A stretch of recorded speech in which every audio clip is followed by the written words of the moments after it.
그러므로 주께서 친히 징조로 너희에게 주실 것이라. 보라, 처녀가 잉태하여 아들을 낳을 것이요 그 이름을 임마누엘이라 하리라. 아버지, 주님께서는 태초부터 작정하시고 또한부터 예언하셔서 저희에게 독생자 예수 그리스도를 보내주심으로 저희가 이렇게 새 생명을 얻게 해주셔서 감사합니다. 아버지, 로마에 전한 예수 그리스도를 주님 오늘 저희들 묵상합니다. 그 묵상의 모든 것들이 주께 연락되는 역사가 있게 하여 주옵소서.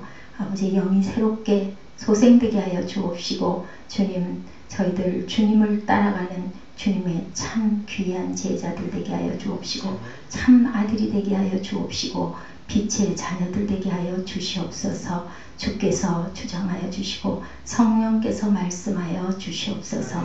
예수 그리스도 이름으로 감사하며 기도드렸습니다. 아멘. 예, 아까 우리 전도사님 말씀하셨는데 지난 월요일인가요? 예, 3월 초에 박근혜 정부가 새롭게 출정을 했죠.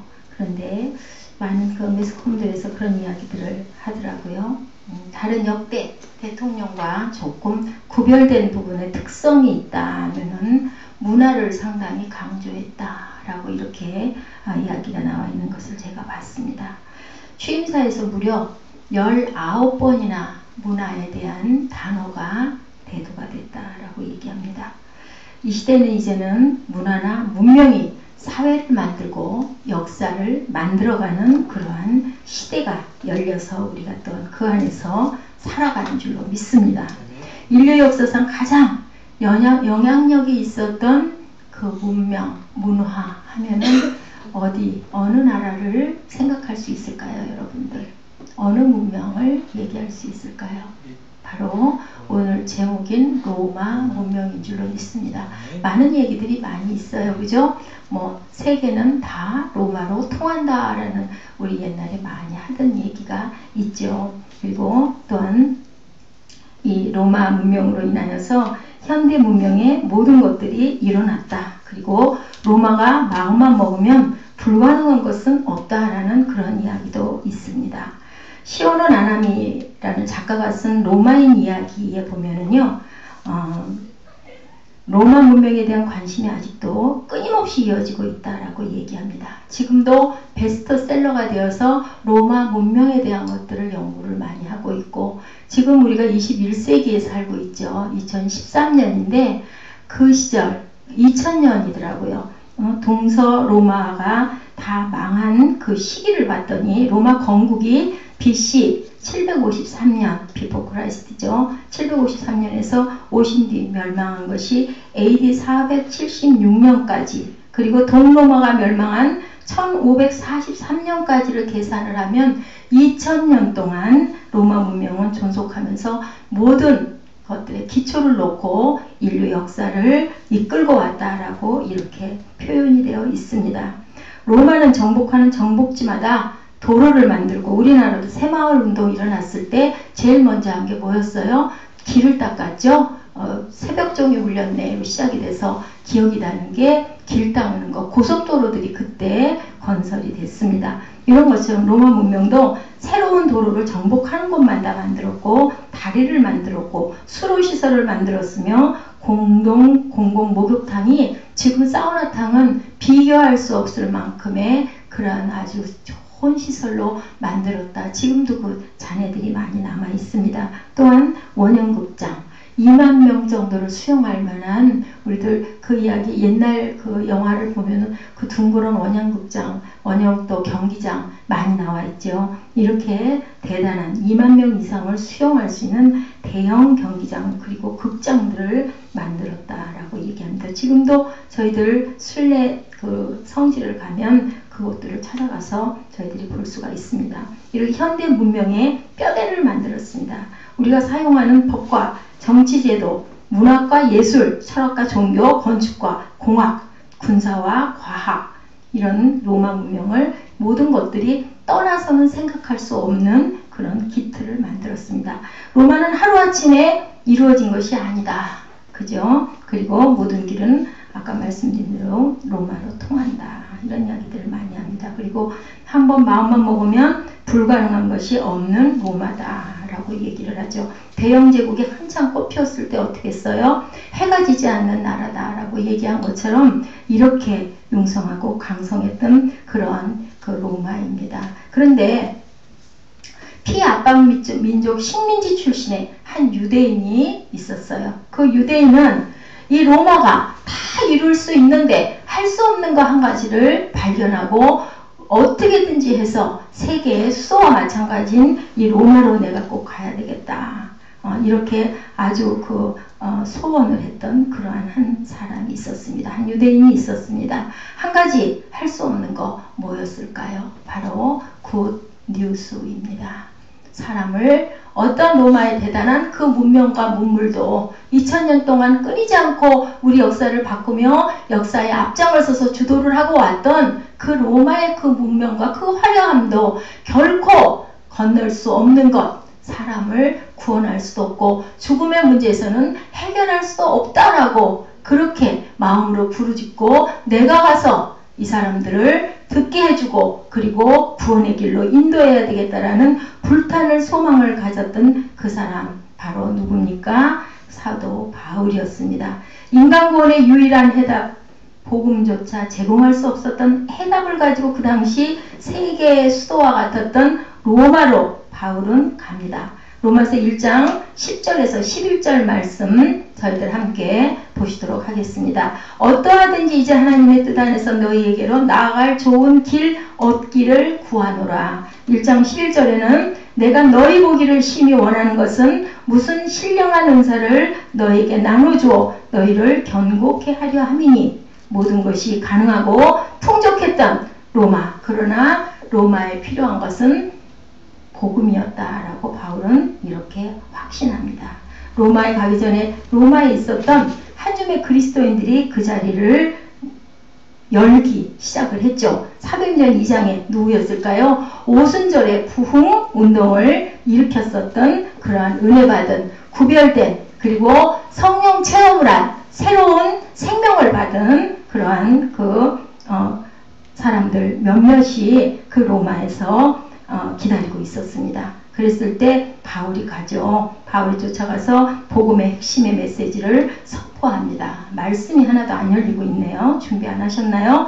로마서 1장 2절에 보니까 이 복음은 예수가 선지자들을 통해서 약속한 하나님의 아들이다 라고 본문에 나오죠. 하나님이 선지자들로 말미암아 그의 아들에 관하여 성경에 미리 약속한 것이다. 우리 본문 말씀입니다. 그 땅에 그가 이 땅에 오시기 전에 600~700년 전에 이미 그것은 예언이 돼 갖고 있었는데 이사야 7장 14절에 뭐라고 말씀하고 계세요? 이사야 7장 14절에 뭐라고 말씀하고 계십니까? 그러므로 주께서 친히 진지로 너에게 주실 것이다. 누가? 보라 처녀가 누구를? 아들을 잉태할 것이다. 누구라고 한다고요? 임마누엘이라 하라 라고 합니다. 이렇게 이미 600~700년 전에 임마누엘 우리와 함께 계시는 하나님이라고 해라 라고 이렇게 얘기를 하고 있습니다.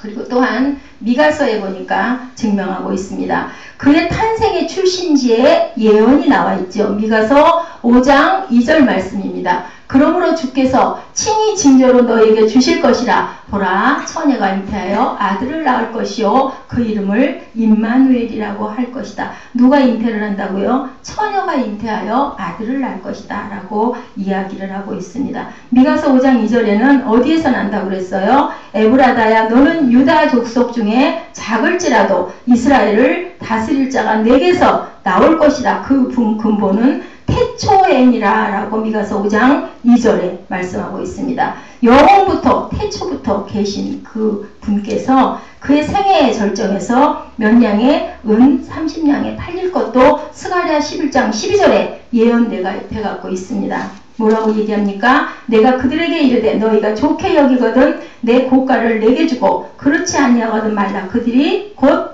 은 몇 양에 30을 달아서 내 품삯을 삼을지니라 라고 얘기합니다. 또한 나귀 새끼를 타고 입성할 것도 나오고 있죠. 스가랴 9장 9절입니다. 뭐라고 얘기합니까? 시온에 따라 크게 기뻐할지어다 라고 얘기하죠. 예루살렘에 따라 즐거이 부를지어다. 보라 내 왕이 내게 임하나니 그는 공의로 세우시며 구원을 베풀며 겸손하시며 나귀를 타나니 나귀의 작은 것 곧 뭐를 탄다고요? 나귀 새끼라고 이렇게 합니다. 그 생의 마지막 순간에 십자가에 달려서 채찍에 맞을 거 어디에 있어요? 여러분 잘 아시죠? 이사야 53장 5절에 그가 찔림은 우리의 허물을 인하며 그가 상함은 우리의 죄악을 인함이라. 그가 징계를 받음으로 평화를 누리고 채찍에 맞음으로 우리가 나음을 입었도다 라고 이렇게 증거하고 있습니다. 그리고 또한 돌아가실 때 어떻게 해요? 용서의 기도를 하고 돌아가시죠. 범죄자들을 매달린 자들에게까지도 용서해 달라고 그렇게 기도하는 부분이 이사야 53장 12절에 그러므로 내가 그로 존귀한 자와 함께 분깃을 얻게 하며 강한 자와 함께 탈취한 것을 나누게 하리니 이는 그가 자기 영혼을 버려 사망에 이르게 하며 범죄자 중 하나로 헤아림을 입었습니다. 그러나 실상 그가 많은 사람의 죄를 지며 범죄자를 위하여 기도하였느니라. 고통 중에 범죄자와 함께 매달려서 기도하시는 부분 여러분들 많이 신약에서 보고 알고 계시죠. 그래서 또한 묻힐 무덤에 대한 것도 이사야 53장 9절에 그는 강포를 행치 아니하였고 입에 괴사가 없었으나 그 무덤이 악인과 함께 되었으며 그 묘실이 부자와 함께 되었다라고 이야기를 합니다. 예, 누구의 무덤에 묻혔어요? 아리마대 요셉의 새 무덤에 장사가 되는 그런 이야기. 여러분들 이렇게 예수님 오시기 600~700년 전에 일어났던 이런 예언들 어떻게 생각을 하십니까? 우연일까요? 아니면은 이것을 만들었을까요? 이 많은 신학자들이 아무리 많은 근거를 가지고 연구를 해도 이것은 우연이 아니고요. 정말 하늘에서 하나님께서 내리신 그리스도시라는 게 공유에서 여러 번의 회의에 걸쳐서 예수님의 신성을 인정하고 그리스도 우리의 구원자로 오신 하나님의 아들이다 라고 그래서 저희들이 사도신경을 그렇게 항상 고백을 합니다. 이렇게 증명이 됐습니다. 우연은 아니라는 거죠. 하나님의 아들이 아니시라면 이런 놀라운 예언의 성취는 있을 수 없다라고 이야기하고 있습니다. 이것이 바로 로마를 향한 전해진 메시지다. 약속된 메시아 그가 로마를 향해서 오셨습니다. 누구를 통해서? 바울을 통해서 오신 역사죠.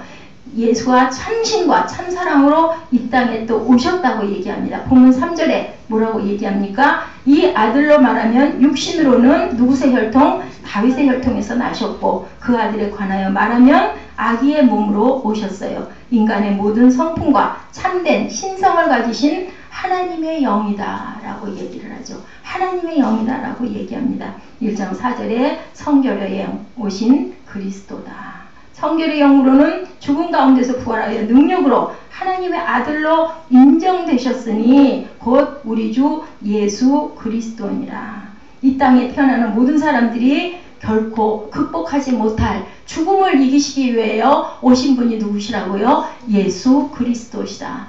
예수 그리스도께서 3일 만에 부활을 안 하셨다면 주님이 오신 의미가 여러분들 있겠습니까? 아무 의미가 없습니다. 죽음을 이기셨기 때문에 나사로가 무덤에서 일어나서 걸어 나왔기 때문에 우리에게도 그 죽음을 이기는 역사, 부활의 영, 부활의 역사가 우리에게도 동일하게 믿기만 하면 그죠? 누구든지 믿기만 하면 그 귀한 은혜를 은혜로 값없이 주셨는데 값이 없다고 싼 것은 아니다 라고 제가 말씀드렸어요. 예수님의 피값이 우리 플러스 몸값인 줄로 믿습니다. 거룩하신 영의 능력으로 하나님의 아들을 살려놓으셨죠. 누가 살려놓으셨습니까? 하나님께서 살려놓으셨습니다. 그리고 그 모본을 실천해 주시면서 너희도 이렇게 거룩해라.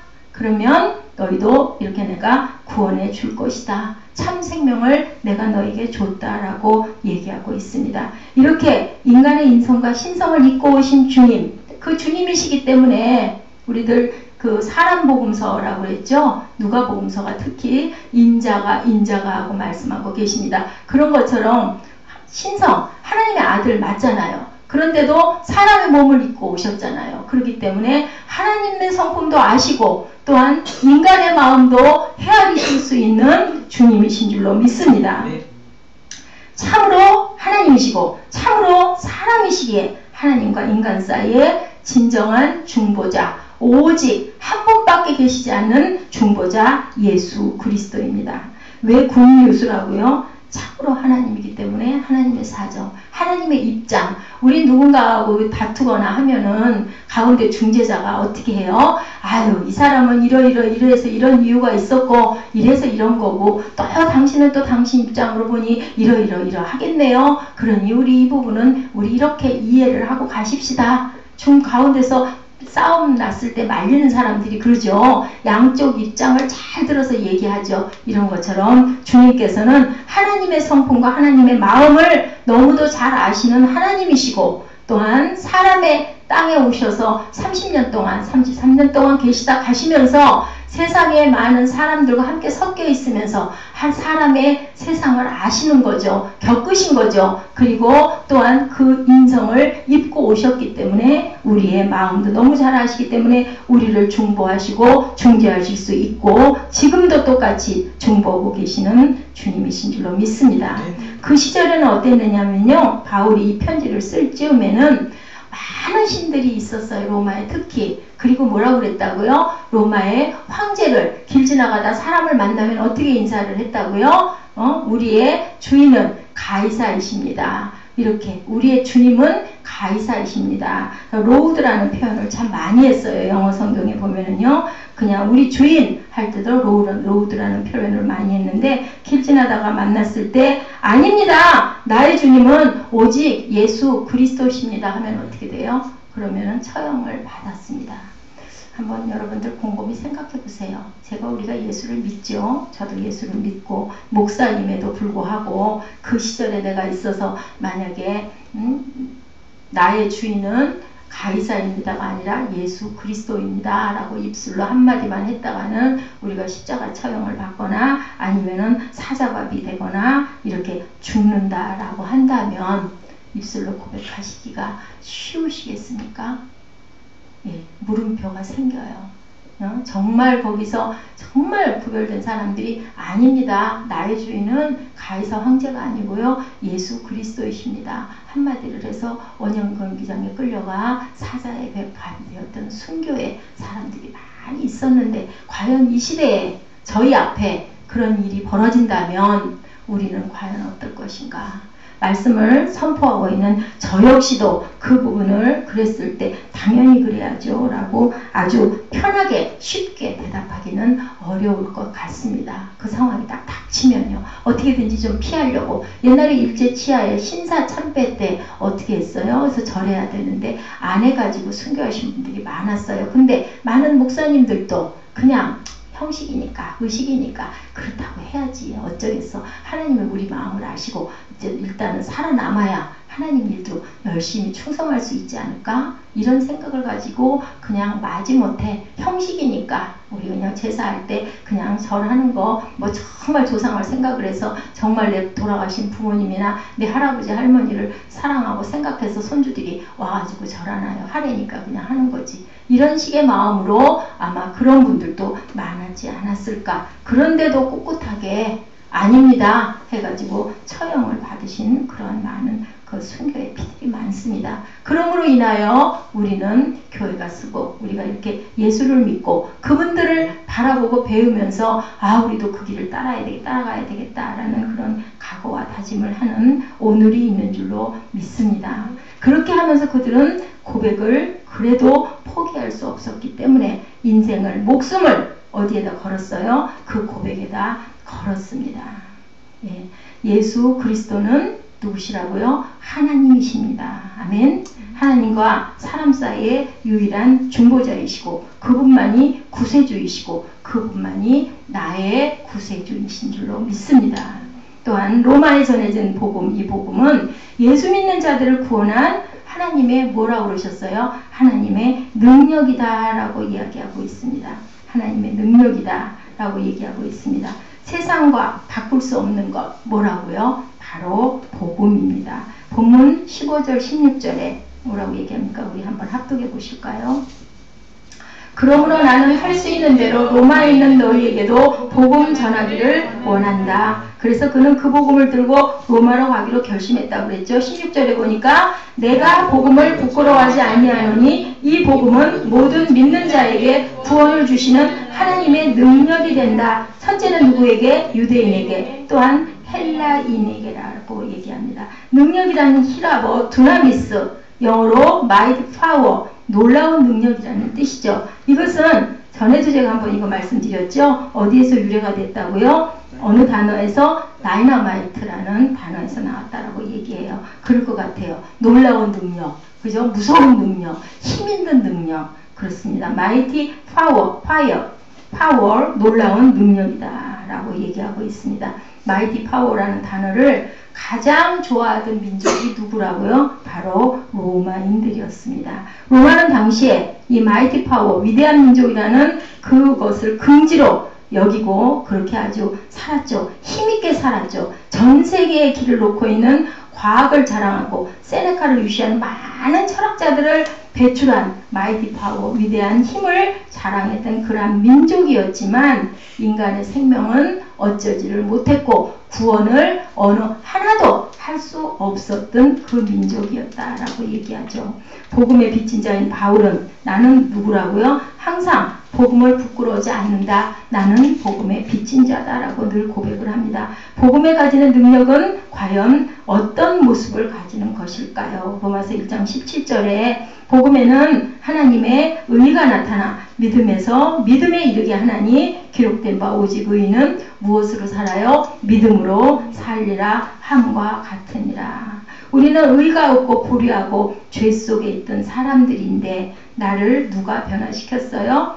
인간이 인간을 변화시킬 수는 없는데 그것을 하나님이 성령께서 우리 마음 안에 오셔서 지금도 오늘도 이 순간도 여러분들 들으시면서 깨달으시면서 또한 다짐하시면서 변화가 돼가고 있는 줄로 믿습니다. 하루아침에 되지 않지만 우리는 마음을 먹고 회개가 뭐라고요? 그쪽 방향으로 돌아섰을 때 하나님께서는 이것들을 이루시는 줄로 믿습니다. 복음은 이것을 가능하게 한다. 그래서 우리는 그의 의에 그의 생명 가운데 살게 되었다라고 이야기를 하죠. 아담과 하와가 범죄했을 때 이 범죄 현장에서 무엇으로? 무화과 나무로 옷을 만들어 입었어요. 그런데 그것은 일회용 옷이었죠. 말라버리는 그러한 옷. 그래서 하나님께서는 그 옷을 짐승을 잡아서 피를 흘려서 옷을 만들어서 우리에게 입혀주십니다. 그게 바로 예수 그리스도라고 제가 말씀드린 적이 있습니다.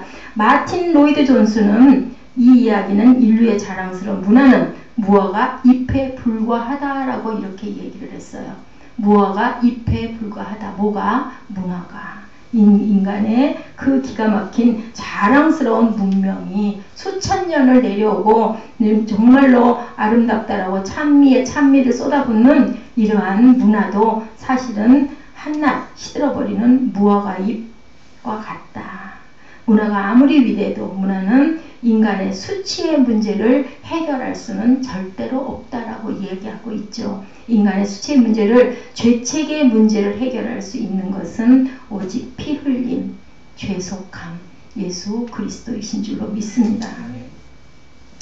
용서받은 자로 새롭게 태어난 우리들, 그래서 하나님께서는 내가 너를 지명하여 불렀나니 너는 내 것이다 라고 얘기하죠.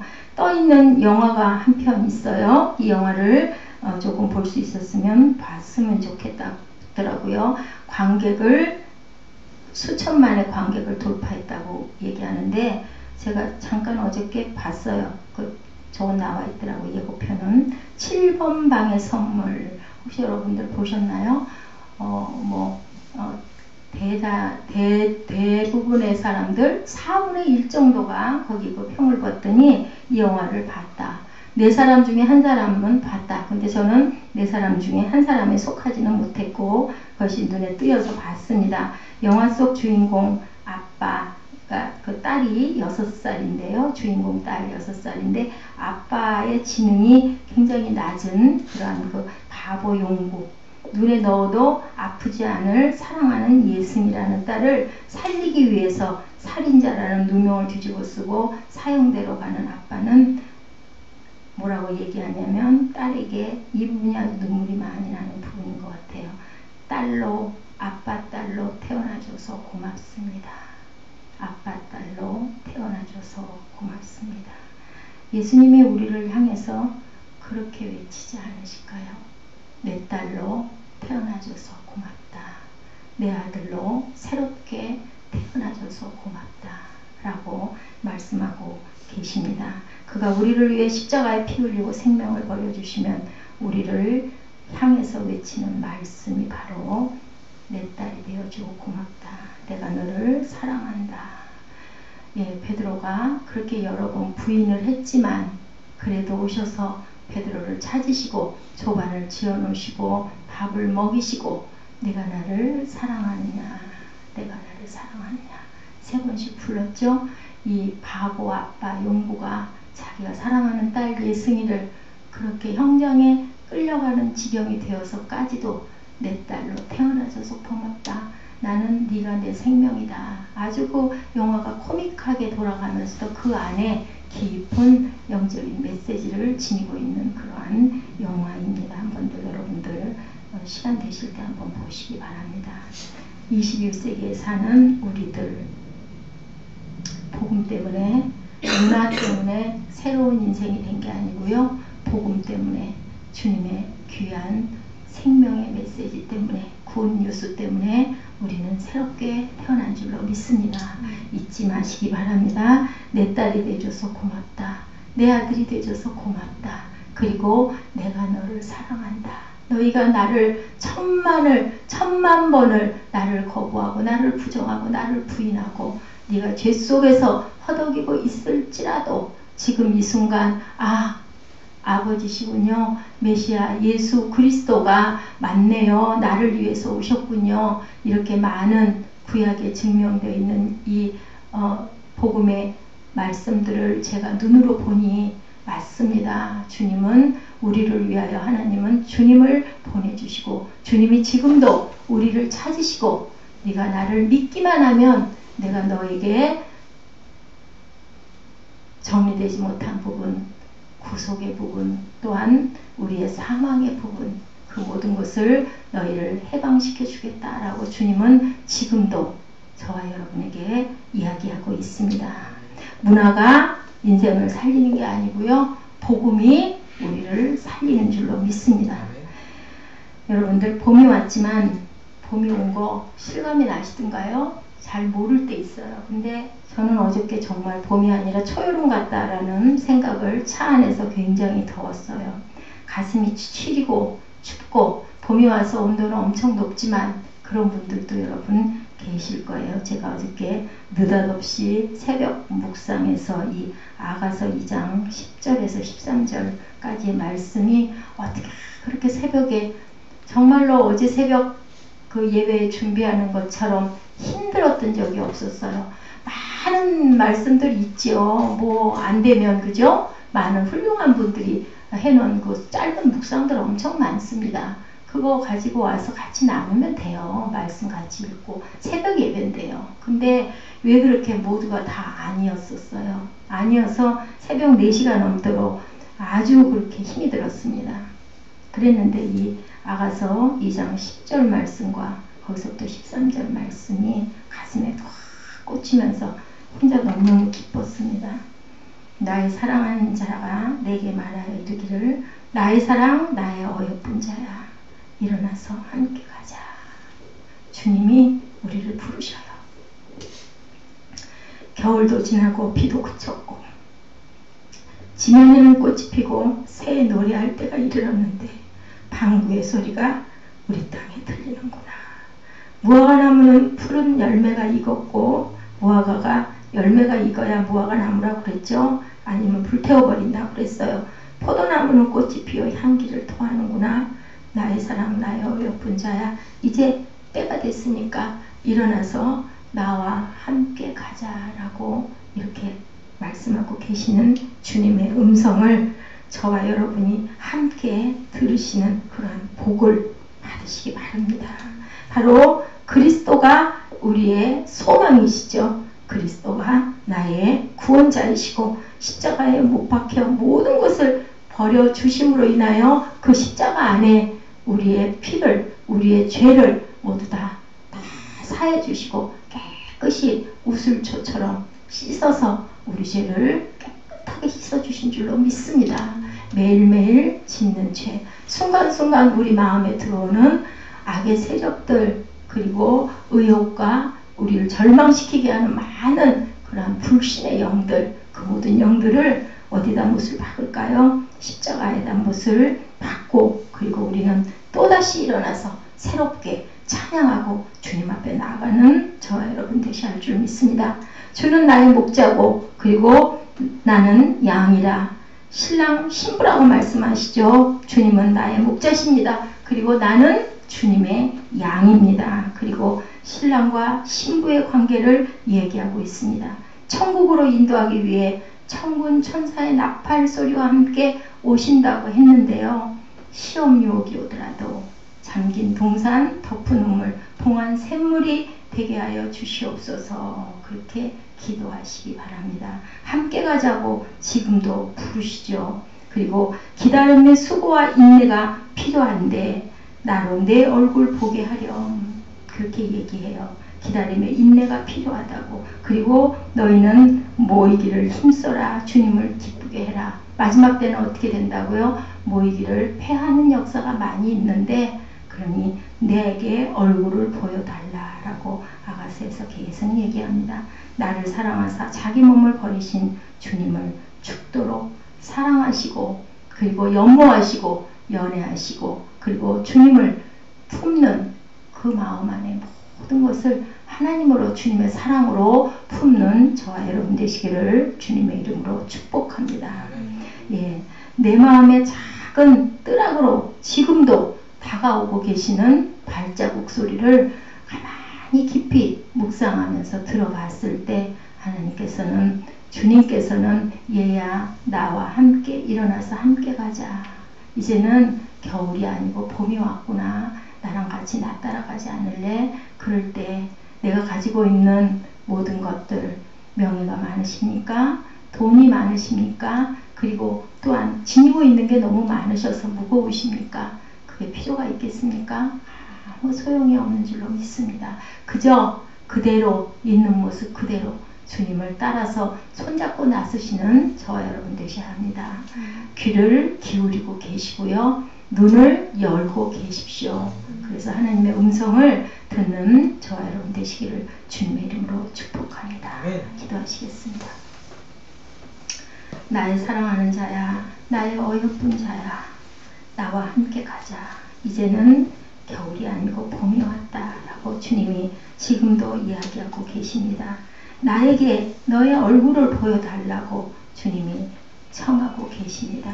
얼굴을 들어 주님을 배없는 저희 되게 하여 주시고, 세상 가운데 눈이 돌아가 있어서, 고개가 돌아가 있어서 주님이 부르는데도 듣지 못하는 저희들 되지 않게 하여 주옵시고, 바울이 해결되지 못한 죄의 문제, 해결되지 못한 죽음의 문제, 해결되지 못한 구원의 문제를 향하여 온 인생을 드리고 생명을 들여서 로마에 쫓아가 외치고 또 외치고, 그러다 형장의 이슬로 사라져갔던 그 역사를 저희들이 오늘 봅니다.